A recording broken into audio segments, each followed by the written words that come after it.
Hi friends, welcome to today's Read Aloud. Today we're going to be reading A Splash of Red, The Life and Art of Horace Pippin. This book is written by Jen Bryant and illustrated by Melissa Sweet. This book is also a winner of a Caldecott Honor. Let's get started. A Splash of Red. On February 22nd, 1888, the town of Westchester, Pennsylvania, celebrated a holiday. That day, in the same town, Daniel and Christine Pippin celebrated the birth of their son, Horace. Horace grew up fast, so fast that his mother could barely keep up with the mending. "He'll be a giant someday," the neighbors would say. Grandma Pippin smiled at Horace's long legs and big hands. She figured the neighbors were right. Grandma's hands were big too, rough and scarred from her slave days in Virginia. But they were just fine for giving Horace hugs. "The biggest part of you," she told him, "is inside, where no one can see."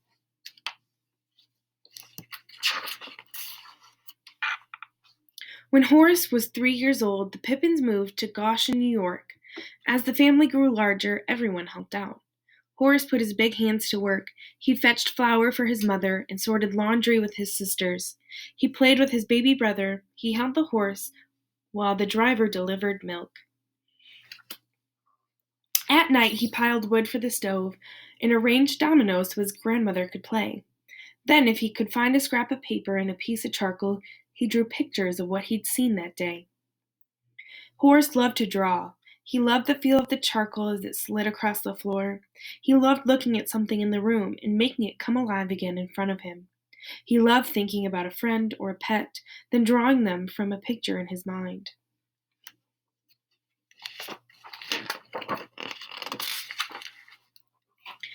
At school, he sat quietly at his desk, but his big hands were always busy. "Make a picture for us, Horace," his classmates said, and Horace did. His pictures made people happy, except when he made some next to his spelling list. That made the teacher mad.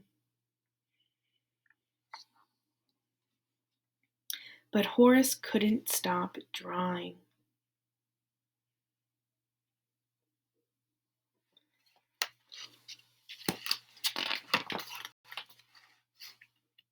One day, Horace saw a funny face in a magazine. "Draw me and win a prize," it said underneath. Horace drew the face and sent it off. A few weeks later, a package arrived. Inside, Horace found colored pencils, a pair of brushes, and a box of paints. "Congratulations," said the note. Horace had won his first real art supplies. "Paint a picture for us, Horace," his sisters cried, and Horace did. He painted everyday scenes in natural colors. Then he added a splash of red.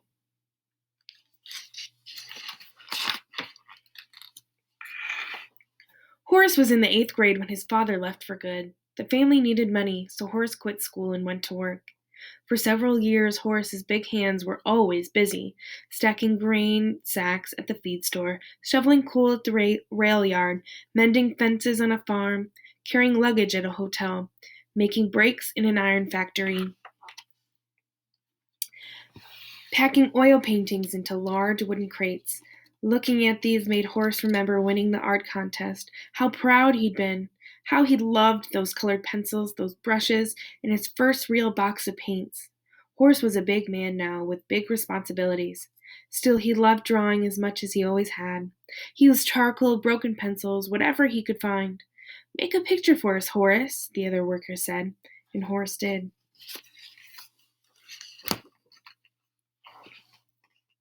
Far across the ocean, a terrible war had begun. Horace's big heart wanted to help. He joined the army and sailed away. In France, Horace had his regiment dug deep trenches for protection. There were no blankets or beds. It was always wet and cold and dark. "I've not seen the sun in more than a month," Horace wrote. He wrapped his big hands around a rifle. Planes droned overhead. Shells exploded. Gunfire Gunfire rattled through the night. If the fighting stopped for a while, Horace put down his gun and picked up a pencil. "Make a picture for us, Horace," his soldier friends pleaded, and Horace did. He filled his notebooks one by one.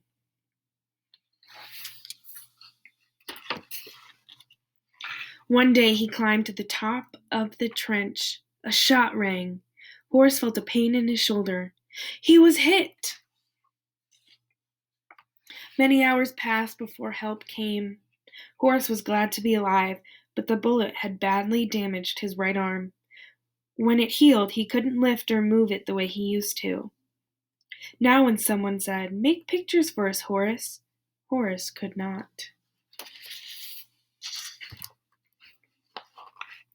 After the war, Horace came back to the United States and met Jenny Wade.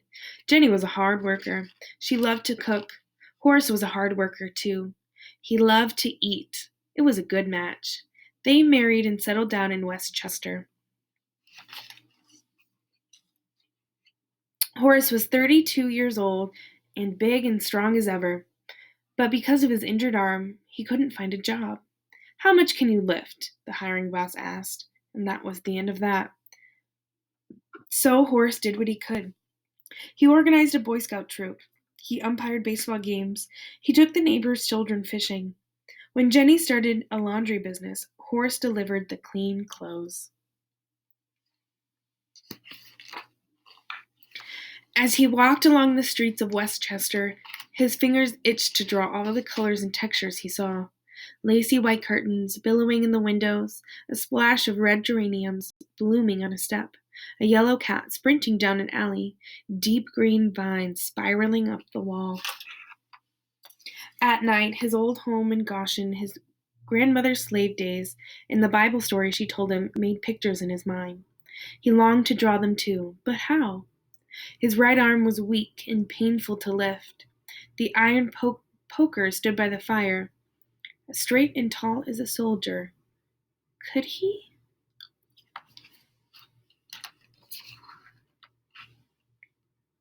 With his left hand, he grasped his right wrist.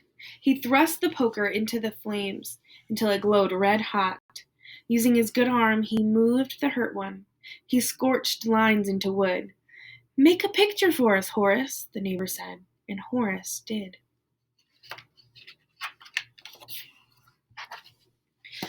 With practice, his arm grew stronger, his hand steadier. "Maybe now," he told Jenny, "I can try painting." There was no money for art supplies, so Horace used an old brush and leftover house paint he found in the alleys. For canvas, he used a clean piece of cloth. Every day and late into the night, Horace worked on his painting. He was gray, black, white, the somber colors of war. Here and there, he added a splash of red. He used 100 layers of paint. He decorated the frame with Chinese sculptures. 3 years later, he finished.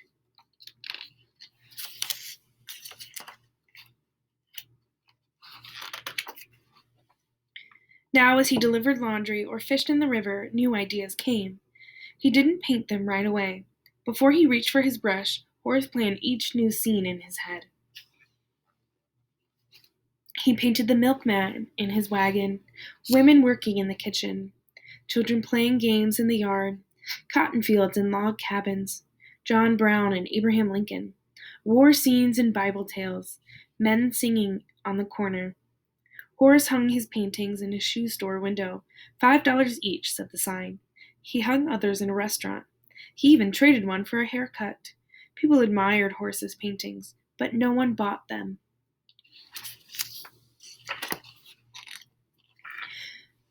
Then the president of local artist clubs saw Horace's pictures. He told his friends, the famous painter N.C. Wythe, to come see them too. Wythe agreed. Horace's paintings were good, very good. "Do you have more?" the men asked. Horace showed them his work. He held his breath as they looked and talked. Finally, they said, "You should have your own art show, a one-man exhibition right here in Westchester." Horace could hardly believe it. He shook hands with the men. When they left, he celebrated with Jenny.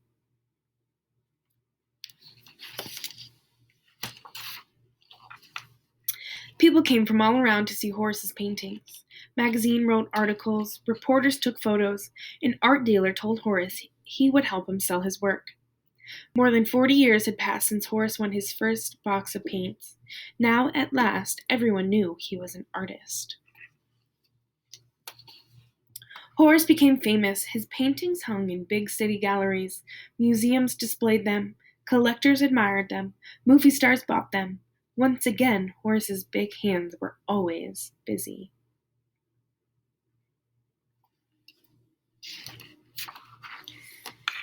And if you stood outside his house late at night, you might see him leaning toward his easel, his left hand holding up his right, painting the pictures in his mind. The end. Thank you for coming to today's Read Aloud, friends, and I will see you tomorrow.